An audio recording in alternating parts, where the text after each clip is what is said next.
think I would describe this project as a complete reinvention of how we look at cancers, because at the moment we use conventional microscopy techniques that only give us a snapshot in time. And what we're hoping to do by inventing and building these new microscopes is to be able to see cells and molecules moving deep inside tissues in real time and see how those interactions evolve and change with time. I think we're taking the guesswork out of cancer research, where we actually can watch exactly what's happening, where it works, where it goes wrong, and obviously we want to see how much is too much and how much is actually too little, so we can actually optimise the treatments that we've already got in our arsenal, and we can actually attack this disease properly. The thing that's most exciting, not just for me, but I think for all the investigators, is the opportunity to get together in the same room, not just cancer scientists, not just immunologists, but also physicists, engineers, so really multidisciplinary group of people where we can just talk science and brainstorm our ideas and just get to the heart of the matter to try and solve the problem of resistance to cancer immunotherapy.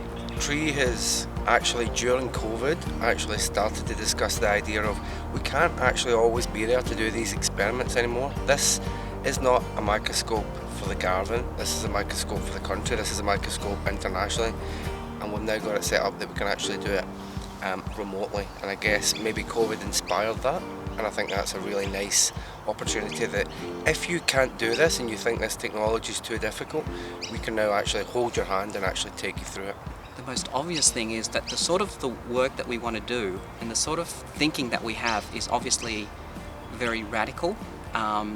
And the problem with radical change, of course, is that there's resistance to change, and Australian funding for research at the moment, not only is it dwindling, it's become very conservative, and ACRF, I think, has shown incredible vision and courage in supporting this application. TREE and I have been talking about this idea for many years, and everyone says, yes, do it, what a great idea, but where's the money?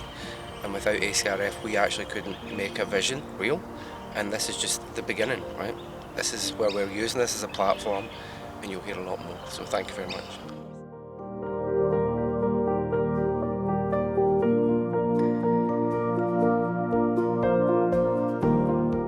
So most approaches for treating cancer invariably lead to toxicity in other tissues. So you will have off-target effects, and that's the reason why most people will get sick when you're being treated for cancer. So our approach, or the main reason why our approach is different, is that we really are trying to target a very, very highly potent therapeutic, an alpha therapeutic, and we're trying to target that specifically to the tumour cell. And in doing that, we do minimise the off-target effects, and hopefully it leads to patients not being as sick when they're being treated. It'll improve the treatment essentially by allowing us to identify which patients will benefit, and by having a greater chance of curing the cancer. The ideal treatment for cancer is one that eradicates the cancer without any side effects. And this is one step closer to it.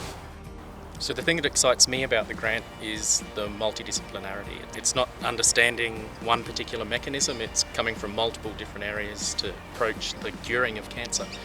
And I guess to do that, we need to bring in people, engineers, physicists, chemists, imaging scientists, biologists, all to understand this bigger picture. I mean, cancer is a terribly complicated problem, and being able to marshal all the firepower, intellectual firepower that we can, focusing it through this new treatment paradigm, I think is really exciting. It's through the generosity of these people and the ACRF in general that enable us to have this infrastructure so that we can answer big questions and hopefully lead with big steps towards the cures for cancer.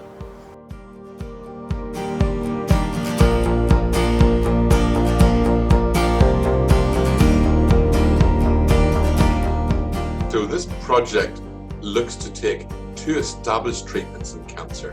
One is radiation therapy or radiotherapy. The other treatment is immunotherapy or immune modulating therapy. One problem with immunotherapy is that although it works really well in a small number of people, it doesn't work for everybody. But we think that we can make immunotherapy work better when we put radiotherapy alongside immunotherapy. And that only makes the radiation or immunotherapy work better in the area that we treat with radiation, but also away from that, because radiation can cause an immune response in the body, and the immunotherapy picks up that immune response and augments it or makes it greater and targets cancer across the body. So it's really getting our own bodies to better fight cancer. And that's really what this project is about. Why this is different is we're looking at models that can better model the body, a human's own immune system in the lab. And that's really not been well done before. The second point that makes this project very different is that we're looking to combine a form of immunotherapy called CAR T-cell therapy alongside radiation. We're delighted to receive this funding from the HCRF. It really supports a fundamental piece of research that we've been wanting to do for a number of years here at Petermac. This is fantastic team science involving the clinic, the lab, and most importantly, the patients. This work that you have funded has the potential to really be a game changer, to transform the lives of patients with cancer, not just to extend life, but to provide long-term and durable cures.